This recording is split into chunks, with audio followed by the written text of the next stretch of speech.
as cold as ice. Dare to listen, pay the price. The haunting of Camp Pine Haven. They had been planning the hike for weeks. Emma, Jake, Ryan, and Lily, a regular group of friends seeking adventure. Emma was afraid of the dark, but didn't want to seem weak. Jake always acted like the leader, though he often doubted himself. Ryan was calm and rational, while Lily's curiosity often got her into trouble. The forest greeted them with silence. The deeper they went, the heavier the air felt. A few hours into their trek, Lily suddenly shouted, "Look, there's something over there." Hidden among the trees, they saw an old gate with peeling paint. Faint letters on a rusty sign read, "Camp Pine Haven." The camp looked eerie. Rusty swings creaked in the wind, shattered windows stared back like hollow eyes, and broken glass littered the ground. Lily was already exploring, running ahead of the group. "We're not staying here long, are we?" Emma asked, glancing around nervously. "This place, it's weird." Jake shrugged. "What's there to be scared of? It's just some old ruins." They decided to check out one of the buildings. It was a dormitory, filled with dusty beds, broken furniture, and the smell of dampness.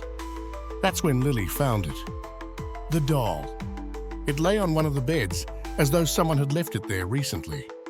It had a porcelain face, smooth hair, and cold, lifeless eyes. "Look at this," Lily exclaimed, holding it up. "It's in perfect condition." "Put it back," Emma muttered, stepping back uneasily. But Lily just smirked and tucked the doll into her backpack. That night, the forest no longer felt quiet. Emma woke up to strange sounds, like footsteps circling the tent. At first, she thought it was Lily, but when she peeked outside, no one was there. The trees swayed gently, though there was no wind. "Everything okay?" Ryan's sleepy voice broke the silence. Emma hesitated. "Yeah, I think so." "You probably just forgot to put it back," Jake said with a forced laugh, though his face betrayed his unease. "You probably just forgot to put it back," Jake said with a forced laugh, though his face betrayed his unease. "You probably just forgot to put it back," Jake said with a forced laugh, though his face betrayed his unease. The day passed quietly, and they explored more of the camp. But Emma couldn't shake the feeling that they were being watched. As the sun began to set, Lily suddenly burst out laughing. The sound was sharp, almost unnatural. "You'll stay with us, you're already here." For a moment, her eyes didn't look like her own. When she came to, Lily claimed to remember nothing. Emma glanced at Jake and Ryan. The fear on their faces mirrored her own. By the second day, they knew something was wrong. Every sound seemed louder, every shadow darker. The forest felt alive. In one of the camp's old buildings, they found a box of papers. Among them was a tattered journal, its pages warped from dampness. On one page, they could just barely read. "She isn't a toy, she's a vessel, they want her. We tried to leave, but she won't let us go." The words read like the ramblings of a madman, but they matched what was happening. "This is just a coincidence," Jake said, though his voice wavered. "Spirits don't exist, this is just—" He trailed off as Lily stared at him, her expression vacant. "Can you hear her?" she asked softly. Everyone froze. "Hear who?" Jake snapped. "She wants to go home," Lily replied, her voice flat and strange. Emma stepped back. "It's the camp," she whispered. "We've woken something that should have stayed asleep." That night, the dolls started moving. Ryan screamed when he saw it near the tent entrance, though they had left it far from the campsite. "Stop messing around," Jake yelled. "This isn't funny anymore." But no one was laughing. They tried to get rid of the doll.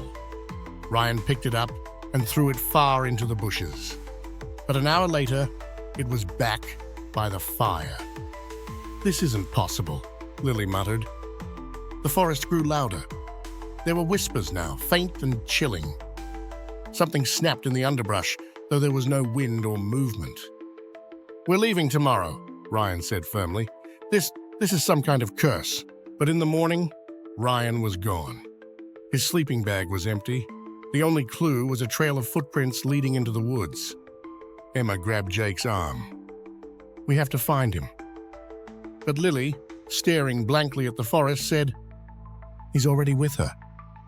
The trail led them deep into the forest, to a place that wasn't on any map. In a clearing, they found an ancient altar covered in moss and strange carvings. Bones littered the ground, some animal, others disturbingly human. The doll lay at the center of the altar. "This place, it's connected to her," Emma whispered. Jake stepped toward the altar, but the ground trembled beneath them. A scream echoed through the forest, sounding eerily like Ryan's voice. Emma bolted toward the sound, but Jake stopped her. "It's not him. It's a trap." Emma ignored him. She found Ryan hanging in midair, his body ensnared by roots, twisting around him like serpents. The roots began to reach for her too. At the last second, she tore free and ran back, but Ryan was gone. Back at the altar, Emma grabbed the doll. Her hands shook, but she refused to let go. She threw it into the fire.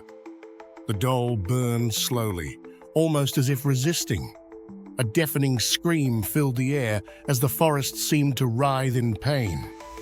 Then silence. They tried to leave, but the trees seemed closer now, the path out completely gone. The sun no longer shone through the canopy. "We're not leaving," Lily said softly. "She won't let us."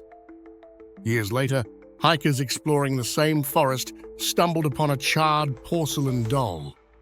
Its scorched face stared up at them, cold eyes following their every move. The story of Camp Pine Haven doesn't end here. Was it the forest, the doll, or something far older and darker? What really happened to Emma, Jake, Ryan, and Lily? And is the curse still alive, waiting for its next victims? If you're brave enough to uncover the truth, or if you've heard similar tales of restless spirits and haunted places, let us know in the comments. And don't forget to like, subscribe, and share this story with anyone who dares to explore the unknown. After all, some mysteries are only just beginning.